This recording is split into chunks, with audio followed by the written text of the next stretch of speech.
നമസ്കാരം, ടാരോനാദത്തിലേക്ക് എല്ലാവർക്കും സ്വാഗതം. ഇന്നത്തെ റീഡിംഗ് ഒരു കരിയർ റീഡിംഗ് ആണ്. നിങ്ങൾ നിങ്ങളുടെ കരിയറിൽ കറക്റ്റ് പാത്തിലൂടെയാണോ പോകുന്നത് എന്നറിയാൻ വേണ്ടിയിട്ടാണ്. നമുക്കൊരു കാർഡ് എടുക്കാം. നിങ്ങൾക്കിന്ന് ലഭിച്ചിരിക്കുന്നത് പേജ് ഓഫ് സോർഡ്സ് ആണ്. ഓക്കെ, ഈ കാർഡ് പറയുന്നത് നിങ്ങളുടെ കരിയറിൽ, അതായത് നിങ്ങളുടെ ജോലിയിൽ പഠനത്തിൻ്റെയും വളർച്ചയുടെയും ഒരു ഘട്ടത്തിലൂടെ നിങ്ങൾ കടന്നു പോകുന്നു എന്നാണ്. നിങ്ങളുടെ ജോലിയിലുള്ള ആകാംക്ഷയും പുതിയ കാര്യങ്ങൾ പഠിക്കാനുള്ള താല്പര്യവും നിങ്ങളെ ശക്തമാണിപ്പോൾ. ഈ കാർഡ് നിങ്ങൾക്ക് ഒരു ദിശ കാണിച്ചു തരുന്നുണ്ട്. നിങ്ങൾ ലക്ഷ്യത്തിലേക്ക് എത്തിയിട്ടില്ല, എന്നാൽ കറക്റ്റ് പാതയിലൂടെയാണ് പഠിച്ചുകൊണ്ട് മുന്നോട്ട് പോകുന്നത്. നിങ്ങളുടെ ആശയങ്ങൾ ആത്മവിശ്വാസത്തോടെ പങ്കുവയ്ക്കുക. പുതിയ അവസരങ്ങൾ അന്വേഷിക്കുവാനും യൂണിവേഴ്സ് നിങ്ങളെ ഓർമ്മപ്പെടുത്തുന്നു. ഈ കാർഡ് ഒരു മുന്നറിയിപ്പ് കൂടിയാണ്. അമിതമായി ചിന്തിച്ച് അവസരങ്ങൾ നഷ്ടപ്പെടുത്തരുത്.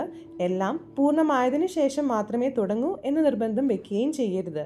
ലഭിക്കുന്ന അവസരങ്ങൾ സ്വീകരിച്ച് ആത്മവിശ്വാസത്തോടെ മുന്നോട്ട് പോവുക.